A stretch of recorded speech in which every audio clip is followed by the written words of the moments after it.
Oh my God. We've got one of them now? A thing? We were just doing that. And now we have a thing? Like old, that's like old school Hollywood there. Yeah, this is. I had no idea we had that, Monty Franklin. Shirley Temple's coming in next. I would love it, but she's not around. Well, I can't help you there. I know. There's no... You know what hit me as you were up there talking is that your lineage and my lineage are the same. Criminals? No, not especially. Yes, but Australia was settled by British, but the British Isles. I mean, it's Ireland, Britain. Certainly there must have been some rogue Scottish that ended up down there. But so was my lineage, was all Irish, Scottish, British in the Southeast. For the most part, that's what we were. How did our accents turn out so incredibly different? Well, accents across America are incredibly different. If you speak to someone in New York, they're vastly different than someone from Alabama. Well, of course. And then someone from LA and New York, they're very different. But most Australian accents in Australia are pretty similar. Like, I can tell the difference, but I don't think most people could. Well, I years ago, when the first time I went to Europe, I was in Germany most of the time. And I was staying down in Bavaria, Munich South. Yeah. And I found out from people there that in Germany, it's the same. People in the southern part of Germany speak very slow. Oh, really? And people up They got rednecks. They got German rednecks. They do. They did. They actually, and Austria really has the rednecks. Really? Oh, yeah. Oh, that's redneck country. That's funny. I was skiing in... I think it was called Varth or something like this, below somewhere not far from Innisbrook, with some people, and I was in this bar at the ski resort, and there was a pilot from Lufthansa, and he spoke English. So me and him were best friends. You know how that is when you travel to a country that doesn't speak English, and you find somebody that speaks English. Now they could be the most horrible person on the planet. Yeah, but they're your best friend. But you can talk to them. Exactly. Yeah, but there were these three young guys, big bullies, just Austrian. Arnold Schwarzenegger. Just going around the room and just being assholes. I mean, they're literally shoving people. They're fucking just being complete assholes. And I was like, why aren't they kicking them the fuck out?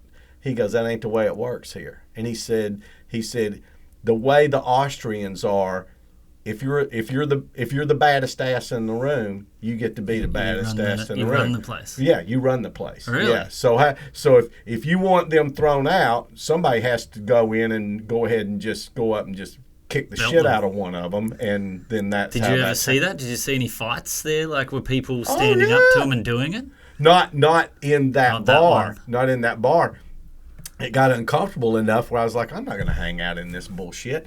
But he goes, you're from Tennessee, Les. He goes, you have hillbillies, right? I go, yeah. He goes, Austrian hillbillies. I go, yeah, I know what that is. Get the fuck out of here, you know. There's a lot of fighting in Australia.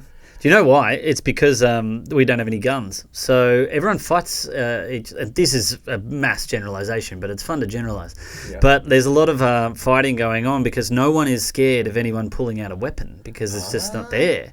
So if you go to a certain place on the Gold Coast, if you know anything about Australia, it's up in Queensland, on like midnight or Saturday night, people are spilling out in the streets, punching the crap out of each other.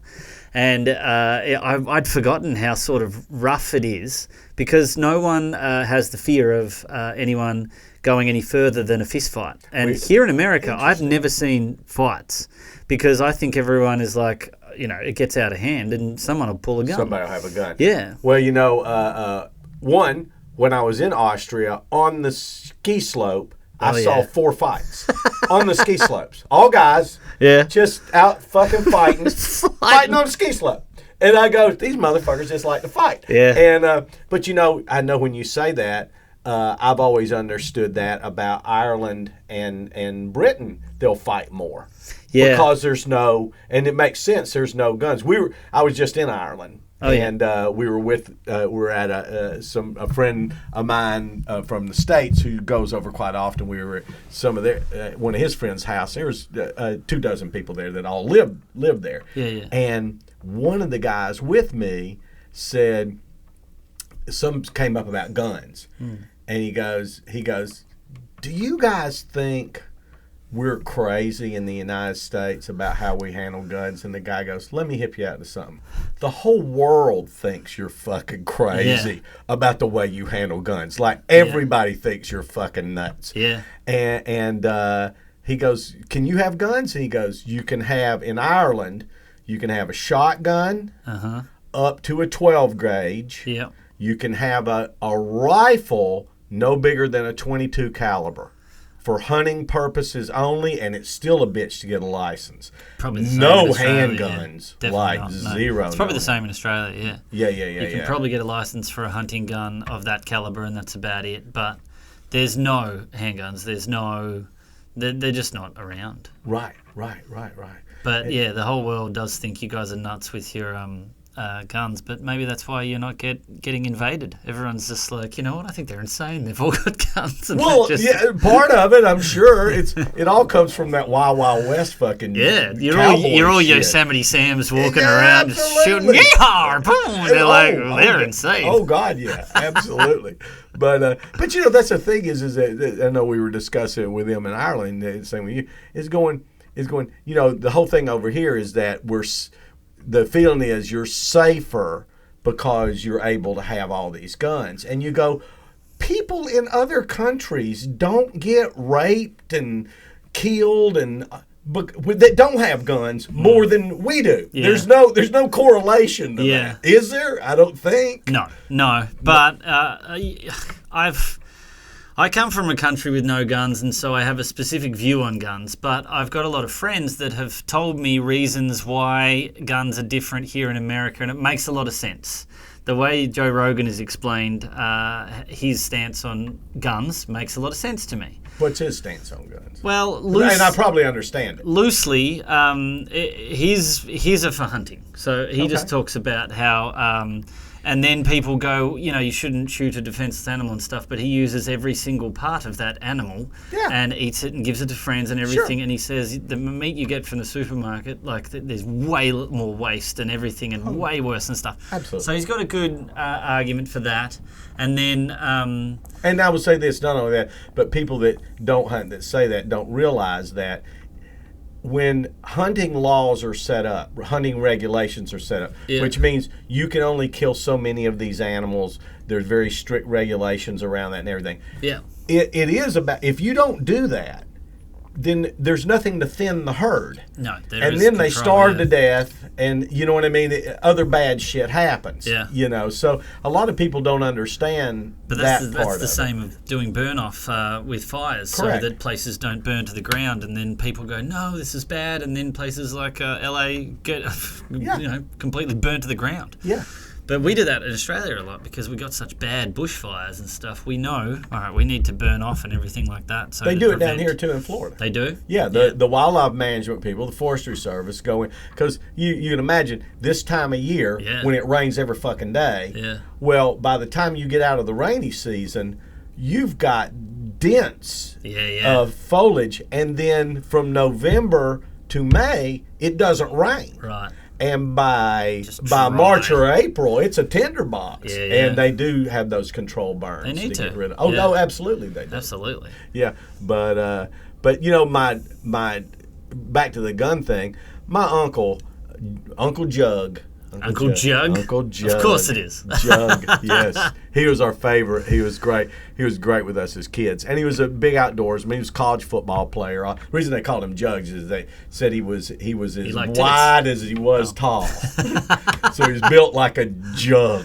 Who's that the Kool-Aid guy, right? Oh, yeah. Exactly. Jug. Exactly. But his thing was that it goes back to that thing of that their interpretation of the Constitution, Bill of Rights, that if the government starts to, become too powerful in the wrong way. It is your right and your duty to overthrow the government. Which, of course, means you needed to have weaponry. Well, these were This was during times of muskets. Yeah. So, when you move that over to in a time when what the military has now, as far as weaponry, it's kind of hard and stuff. To afford. It's hard to afford an anti-ballistics missile. To be even Stevens. But he was very adamant, about the fact that the government had no right knowing what guns I have, because if they do, then they can just come and get them. They can just come and confiscate them, and that was that big argument. And I really thought about it at a point with all the gun violence and stuff, and I just went, there's just no way that we can safely have guns without people registering guns. The big thing I think is crazy is, if you have a gun, you should have to go through a licensing process. You need a license for everything else. That has everything else. Of course you do. It has training, and it has training around it. Yeah. You know what I mean? Like, in other words, and the training should be to the weapon. So, in other words, if it's a shotgun, okay, something small, that training is relatively light and whatever. Yeah, but if you want this caliber of weapon, you got to do. You want a 50 caliber machine gun. You want to air. You want they want to be able to have everything, and you go, well, okay. If you want an assault weapon, you want but these doofuses walking around with assault weapon, they'd be better off if the weapons were shaped like PlayStation controllers rather than guns. Like I don't trust a lot of people with these large weapons. There's many people that I do trust, and I'm like, that is a very capable person with that weapon, and that's great. Yeah, they were a Navy SEAL. Yeah, that person is terrified and just fell over themselves. So I don't want them to have military-style weapons. Exactly right. So, but that is just an interesting part of us in this country, and I don't know. It was a lot when they got rid of the guns in Australia. It was in 1996, I'll say. It could have been earlier or something. We had the worst mass shooting at the time that had ever happened. There was 26, 28, something like that, or shot in Tasmania, and it was a mass. It was terrible. This is Australia. Everyone was rocked, and the Prime Minister at the time, who was John Howard, just said, "All right, that's it. Everyone hand your guns in," and everyone just kind of went, yeah, right. But we do have a small population, right? And there probably wasn't that many guns to begin with, and everyone was just. And there would have been people who kicked up a fuss and probably hid guns in their roofs and everything. But most people did, and I remember seeing the footage. I was just a kid, but I remember seeing the footage on the news of them just taking guns to the dump, whatever you guys call it, and just crushing all these guns with bulldozers. And everyone was just like, yeah, we're not having them anymore. And to this day, since then, we haven't had one mass shooting. And New Zealand's the same way, right? Even more so, right? Yeah. New Zealand don't even have any animals that can harm you. Like, it's the most peaceful place in the world. Oh, they don't have They've got nothing. The jumping spiders and they got crazy snakes. No, that's all in Australia. Yeah. The top 10 deadliest spiders, all in Australia. The top 10 deadliest snakes, all in Australia, bar one or two. And in New Zealand, they don't even have, insects. They've got nothing. Wow. It's the most beautiful, serene, majestic place where you can't get hurt. They must be nuts about checking people bringing shit into the country. Well, Australia is too, because of our ecosystem. You think about the animals in Australia, they don't exist anywhere else in the world, right? The kangaroos, the koalas, everything. We have an ecosystem that is so vastly different than anywhere else on the planet that we have to protect it because it's so, put it this way, say in the 60s or 70s, someone brought a cane toad over to Australia, and now they are rabid throughout Queensland and eat rabbits, everything. They cause havoc because of how fragile our ecosystem is. So coming into customs in Australia is actually the most brutal customs that I've ever been through. Mm-hmm. But they do it for a reason, because of how fragile everything is there. Well, that's good. That's good. It kind of reminds me here of Florida in Australia. There is a lot of things that will kill you. There's a lot of places that you shouldn't step because there's going to be weird stuff. Yeah. And that's very much like a lot of Australia. Well, you don't. I mean, I've yet to go to Australia, and it's on the bucket list, and so is New Zealand. It's on everybody's bucket list. Yeah, exactly right. And it just getting there is so daunting, Oh, from here it's like 24 hours. Yeah, at least. Yeah. I always thought the way to do it would be to make like go fly from here to LA or San Diego or whatever, and hang out a couple days. Yeah. And then fly to Hawaii. And hang out for a couple days. Yeah. And I think from Hawaii to Australia is still 10 hours. A long way. Yeah. It's still like a lot. And you're like, oh, God, this is taking forever. I've thought about that too, but the best that I could do is stop in Fiji. I did once, and that just for a day. And that was kind of nice to break it up. But still, it's a 16-hour flight from LA. Have you been to Fiji and Tahiti and places like that? Yeah. Pam's got my wife. She's got the a kind of a fantasy or whatever. Yeah, and I'm not saying it's a bad thing, to go to Tahiti or that South Seas. Oh yeah. And of course, you see those those huts that are out over the water. Bora Bora. Yeah. That kind of stuff. It's incredible. It is. It seems incredible. It's amazing. But they are like incredibly expensive. You can find cheap ones at the right time. Oh, really? Yeah. But it's still a bit, but it's not as much as you might think.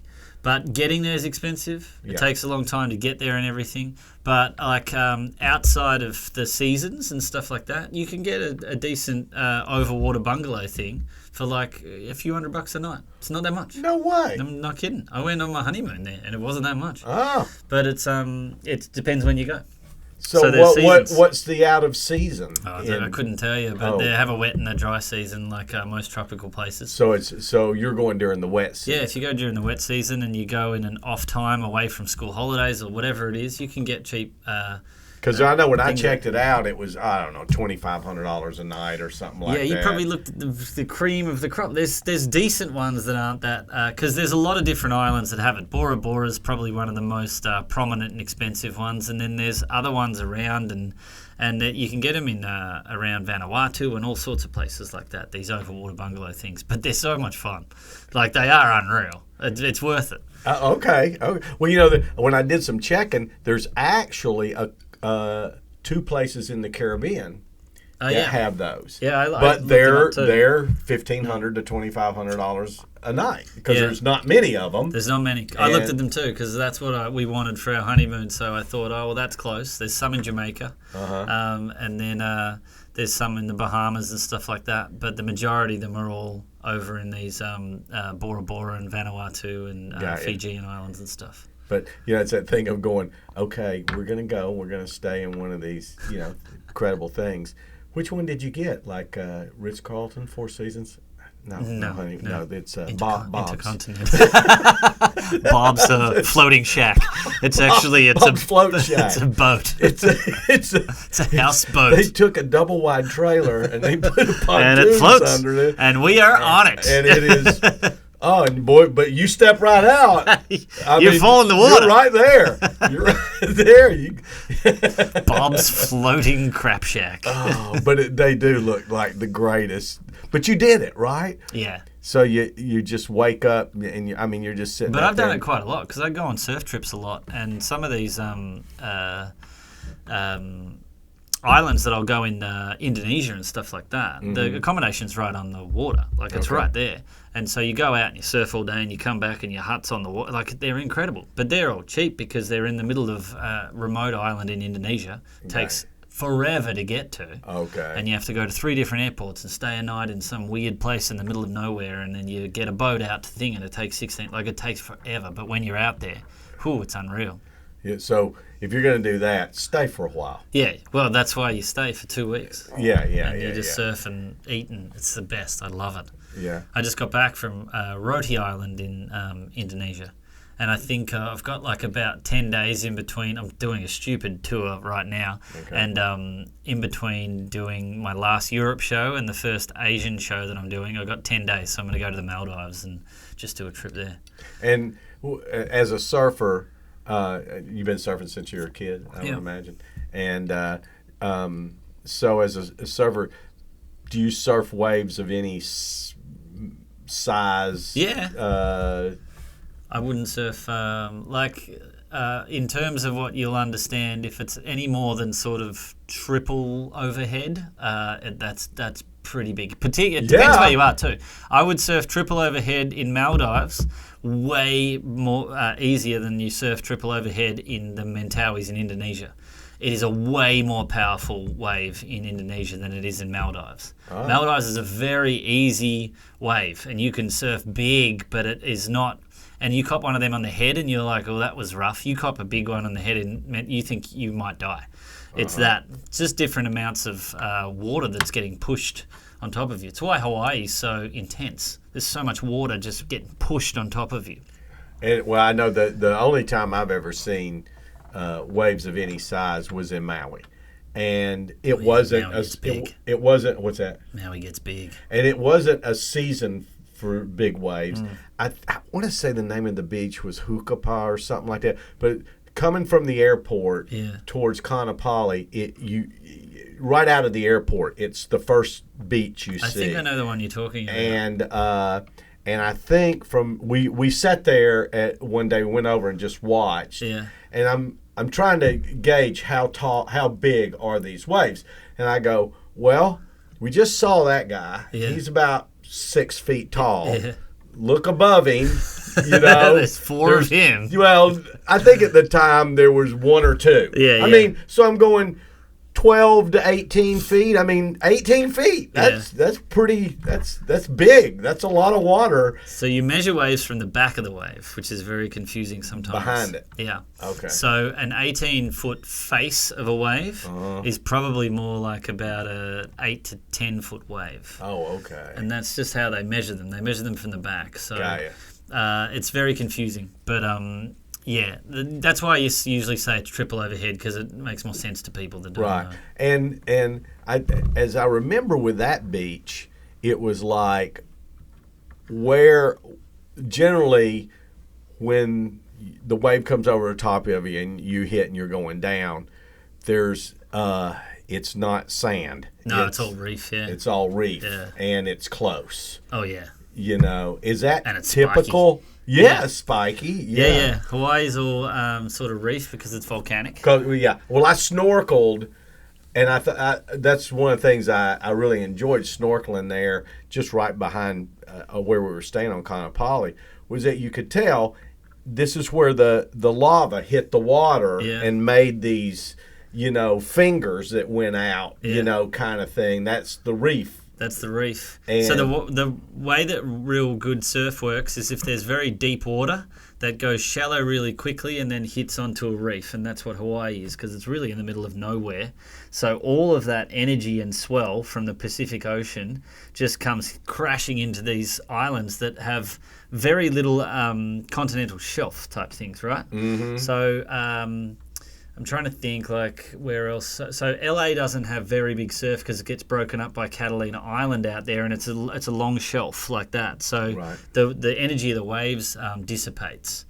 But in Hawaii, in Indonesia and stuff like that, it goes from very deep to shallow real quickly. So all this energy just goes wha-bang like that, and that's why it's so intense. And so it's